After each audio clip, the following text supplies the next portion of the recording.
오늘도 새벽 예배를 드리게 하신 하나님께 감사와 찬송과 영광을 올려드립니다.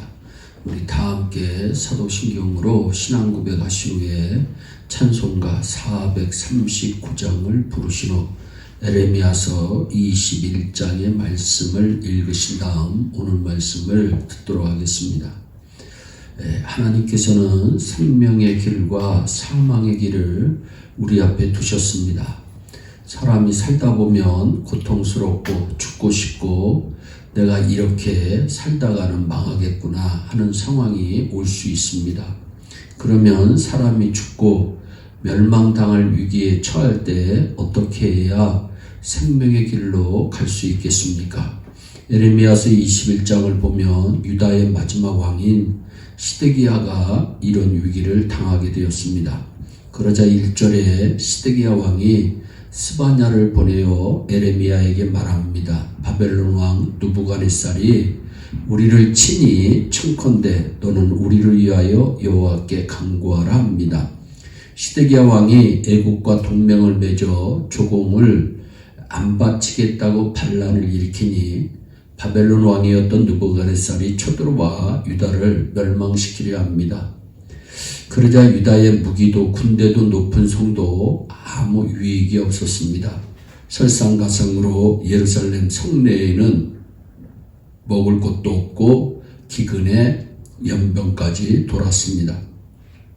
그러자 시드기야는 평소에 무시하고 거절하며 협박했던 에레미야 선지자에게 사람을 보내 기도해달라고 부탁한 겁니다.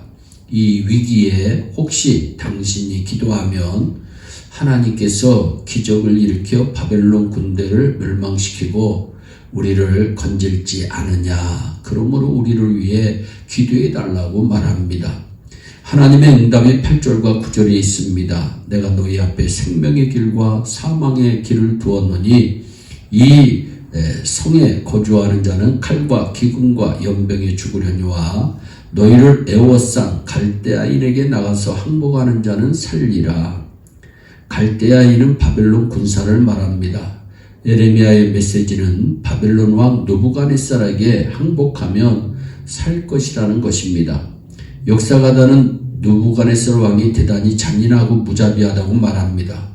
그런데 하나님께서 이런 느부갓네살 왕에게 항복하라 그리하면 살 것이라고 하니까 시드기야가 에레미야의 말을 받아들이지 않습니다. 결국 예루살렘 거민들은 칼과 기근과 연병 그리고 무자비한 학살로 모두 다 죽었습니다. 시드기야 왕은 자기 목전에서 아들들이 처형당하는 꼴을 보고 자기 자신도 두 눈이 뽑혀 바벨론에 포로로 끌려갔습니다. 에레미야의 말을 안 들어 항복하지 않고 두 눈이 뽑혀 바벨론의 포로로 끌려가 매우 비참하게 죽었습니다. 하나님의 말씀은 흐릿하지 않고 분명합니다. 8절에 보라 내가 너희 앞에 생명의 길과 사망의 길을 두었다 말씀합니다.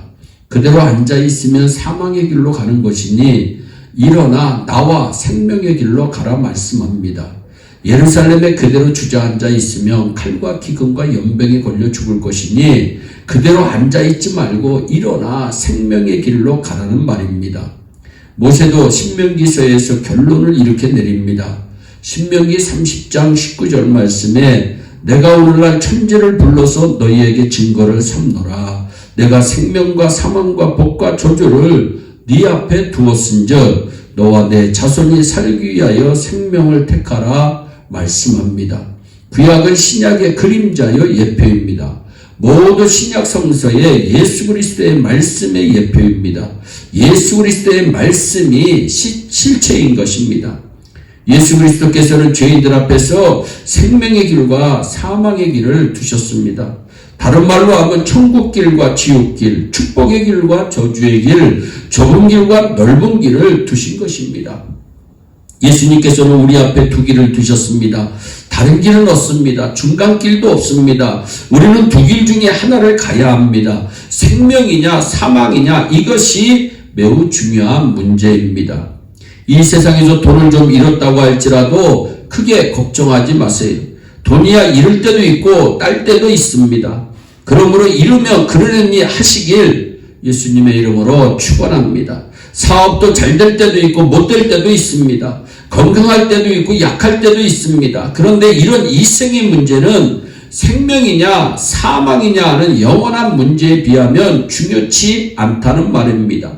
영혼이 잘 돼야 영원한 생명의 길이 우리에게 펼쳐져 있는 것입니다. 사람이 사망의 길을 벗어나기 위해 할 수 있는 일은 아무것도 없습니다. 가만히 있으면 저절로 사망의 길을 가는 것입니다. 예루살렘 성에 그냥 가만히 있으면 아무리 그것이 난공불락의 성일일지라도 칼과 기근과 연병에 죽게 되어 있습니다. 가만히 있어 아무것도 안 하면 저절로 영원 사망으로 들어가게 되는 것입니다. 그러므로 이 사망의 길에서 나와 생명의 길로 가시기를 예수님의 이름으로 축원합니다.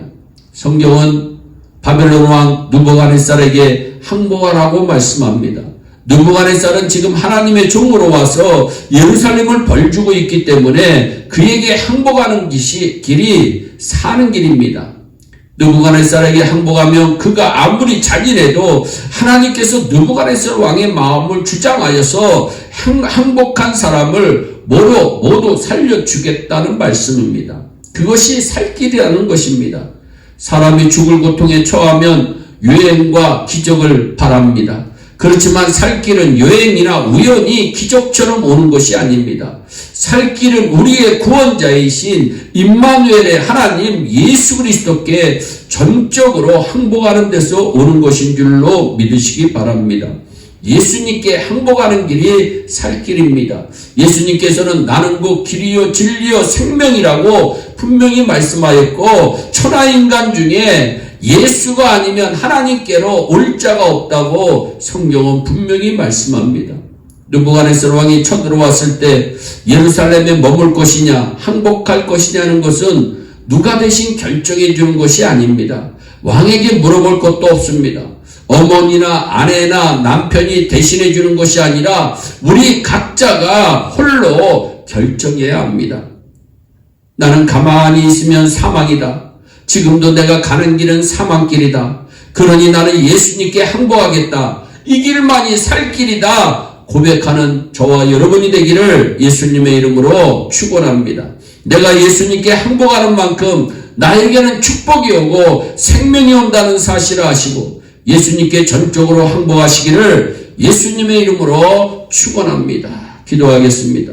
사랑의 하나님 참 감사합니다. 하나님 우리가 멸망당할 위기에 처했을 때 사는 길은 하나님 바라보는 길이요 하나님의 말씀에 순종하는 길인 줄로 믿습니다.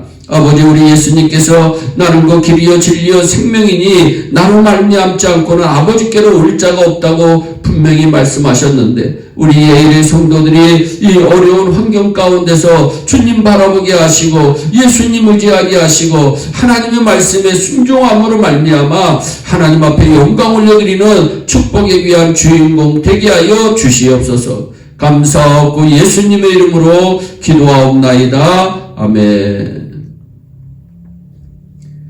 다 함께 주기도문으로 예배를 마치시고 각자 개인 기도하신 후에 오늘도 주 안에서 승리하는 복된 하루 되시기를 바랍니다. 감사합니다.